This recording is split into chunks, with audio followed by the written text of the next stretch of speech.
Hello. On the topic of a spectrum of narcissism got me to thinking about the different kinds of narcissism that we read. We read about covert narcissists, we read about overt narcissists, we read about malignant narcissists.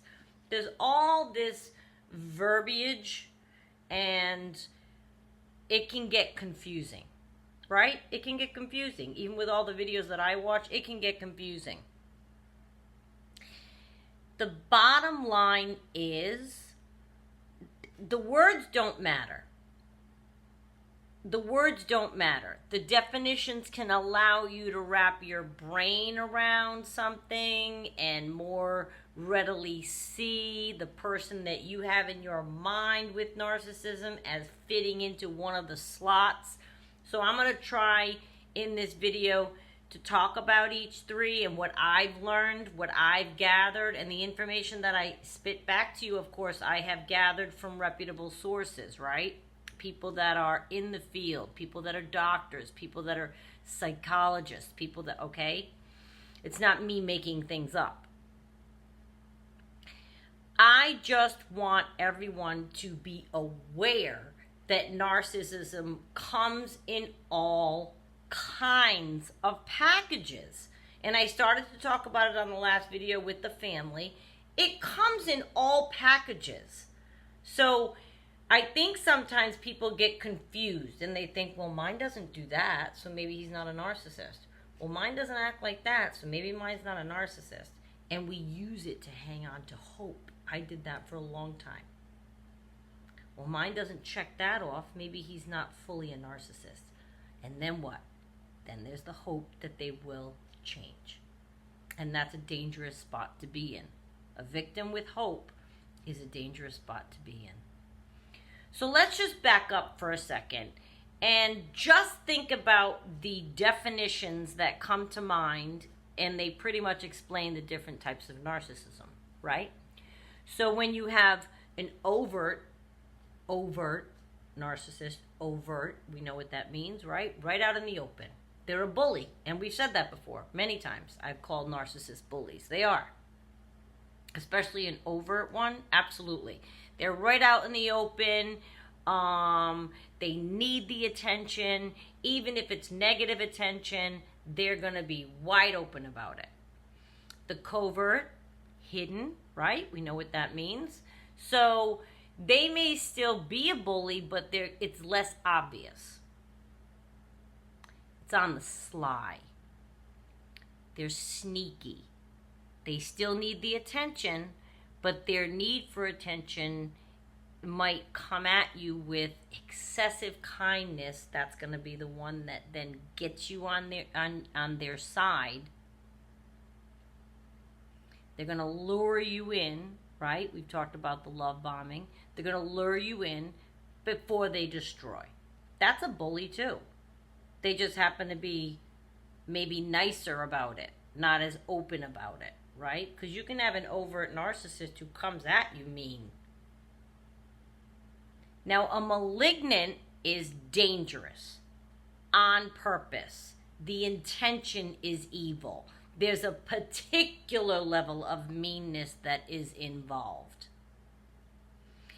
The attention they need, that they require, may come directly from the fear they instill in you, right? You would never challenge this person. It grows and it gets worse and they destroy you. It's like a malignant, the word cancer, tumor comes to mind.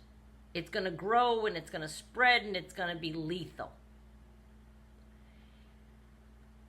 The thing with all the different types is that they all can have narcissistic personality disorder. There's a wide spectrum of behavior. Okay? So the overt wants to always win. Right? They always want to win. They have to win. They have to win at all costs. All costs. It could be a Monopoly game. They're going to flip the board if they lose.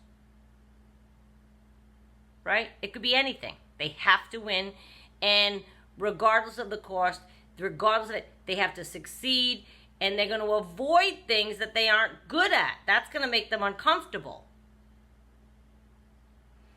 The covert is concerned with image more so than overt. Overt will be right out loud, right in front of people, misbehave, act like a jerk, then they have no skin off their back. The covert is much more concerned with their image. They'll even sacrifice the win if it makes them look good or benevolent at the time.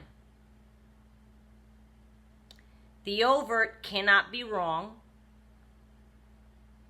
and will punish those who challenge them. The covert might be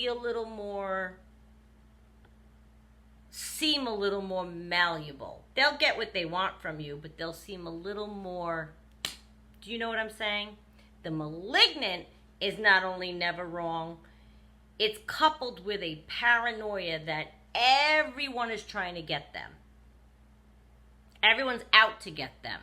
Everyone wants to be them, is jealous of them, is wanting to hurt them. There's a particular focused meanness. No conscience. Borderline sociopath. A malignant. The word malignant. Again, the words don't matter. If this behavior, any of these behaviors are in your life, and they have narcissistic personality, they're all detrimental to our mental well-being. None of them is a good person with whom you should associate. But when we hear all these different words and we get a little confused, right? The malignant one, if you're in pain, you caused it. You did something to make them do to you what is causing you pain. And what's more, they don't care. Either the overt or the covert may feign some, but the covert will definitely seem to be more sympathetic to your cause. The overt may even feign, once they're caught red-handed, a little bit like of a, "Ooh, I'm sorry, like I didn't mean to do that to you," before they go and do it again. The malignant, nope, you caused it. You did that to yourself. I didn't do that. Look at you. Yeah. And they're not sorry. And you deserved it. And you caused it. And look how you get. Right? The covert will remain calm, polite, all is good, and then in private, they'll unleash their torture on you. The overt, right in front of anybody, they don't care. They'll devalue you, insult you right in front of your family, right in front of your friends. The malignant, of course, will do that, of course, my God. They have qualities that overlap, of course. You follow what I'm saying? And that's why I say the definitions don't matter at all.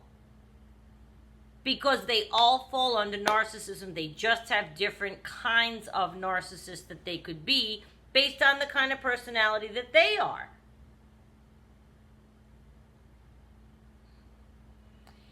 The infidelity, for example, with an overt narcissist. Unapologetic. Out in the open. Did I say overt? Because that's what I meant. Unapologetic, out in the open. I'm sorry. Well, you know what? We weren't getting along. You went away that weekend. What did you expect me to do? Right? Out in the open. Unapologetic. Maybe apologetic, but generally deep down inside unapologetic. Like if you get the apology, it's not genuine. A malignant person couldn't even muster up an apology. You may get the words out of a different type of narcissist, but I don't think any of them ever feel sorry. Some just have better ability to feign an apology than the other. It's really insidious, all of it. It really disheartens me when the more I think about it. I feel like just because the covert might hide it better in terms of cheating or infidelity, they may hide it better, or they not, maybe the covert narcissist, you might have somebody who you think, well, they've never actually physically cheated. Okay, so the flirting and all of that might be enough for the covert narcissist because they want to maintain the image of a happy home. I'm not okay with that. I'm not okay with my person just because they don't consummate a physical cheating situation. And we talked about that before too. That doesn't mean they're not doing things to betray me. Just up to the point that they need their ego assuaged, but maybe they don't go over the line, so they convince themselves that's fine, I didn't do anything wrong. You see what I'm saying? I feel like for the covert, if they trying to hide it better, I mean, it doesn't necessarily mean that you're not in as much danger with infidelity. Because at one point, at any point, it could go over the line. In order, the bottom line, to protect ourselves from any and all of anyone, anywhere on this spectrum, we just need to be aware. We need to be alert. We need to pay attention so that we recognize. And there is, like, just keep all of these things in mind. There is so much material on these 3 different types of narcissists. I could make 20 videos just on these 3 different types.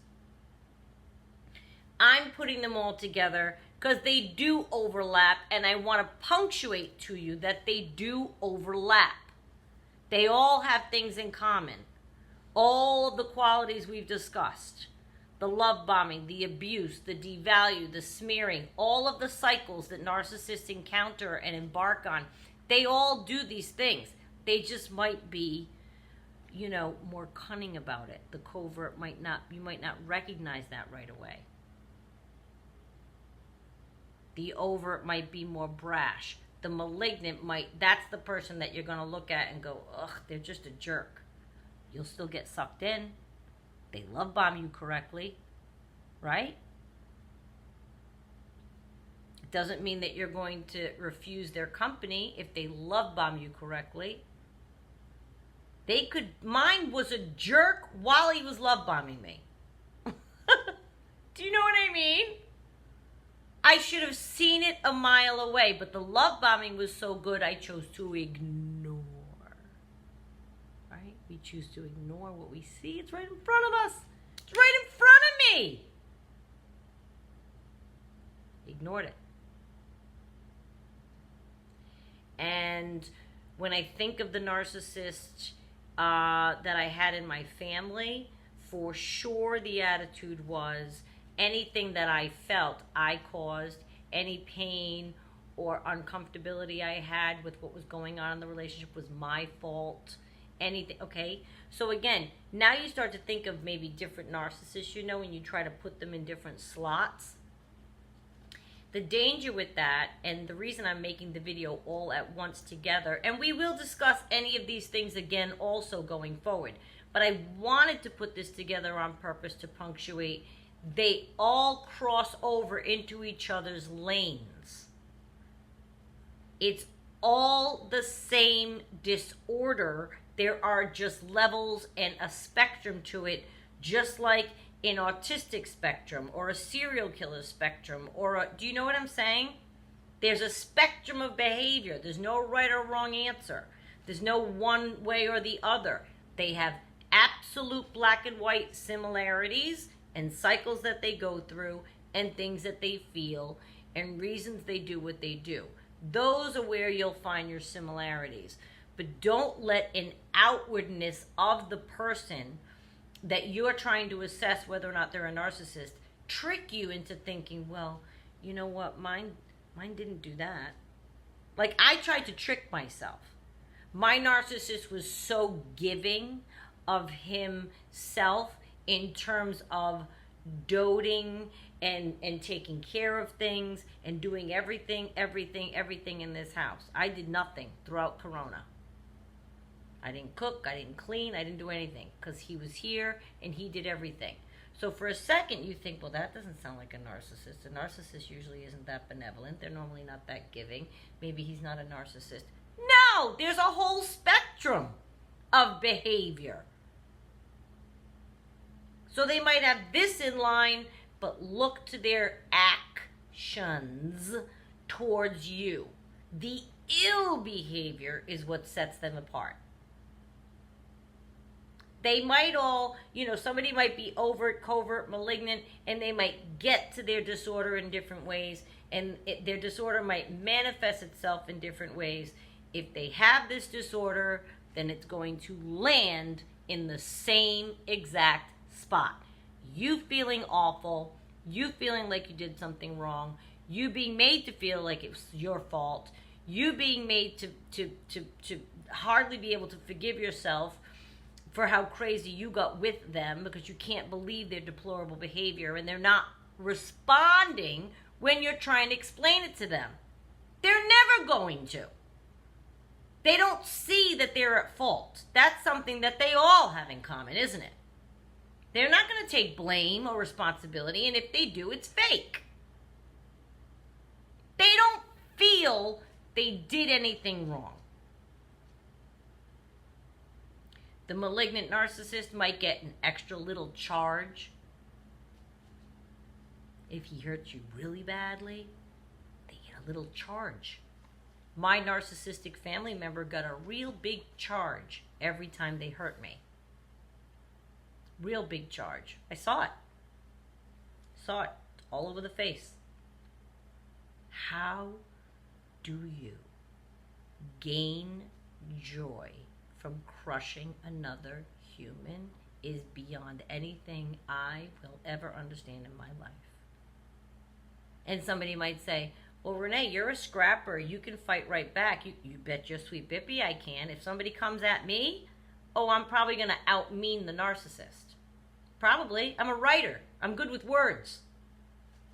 So I'm going to slice you right back up with my tongue. Are you kidding me? I'm not proud of that side of myself. I'm good with words. So I may out-mean the narcissist, but that's only because I can come up with things better than they can.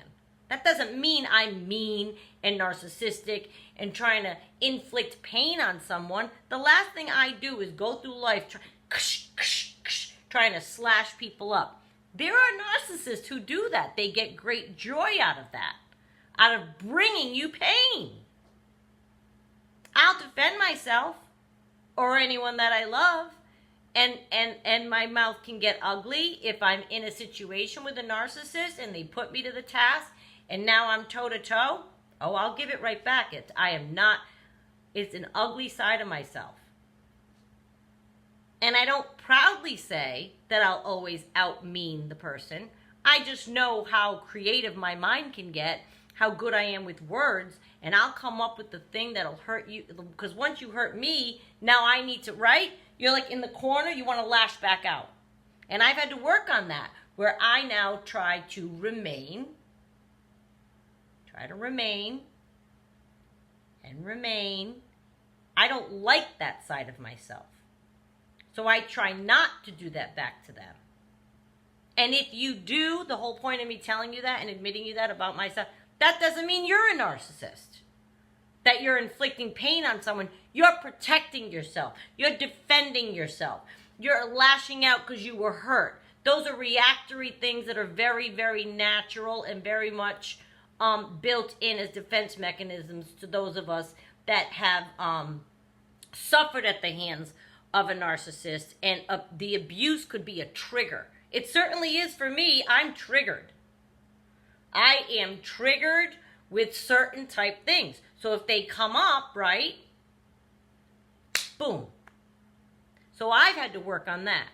So just these 3 different types of narcissists do exist. And I wanted to make this video so that if you're not seeing certain qualities, and say you look up a video and it's on malignant narcissists and you have a covert narcissist, I don't want anyone thinking, well, my guy doesn't do that.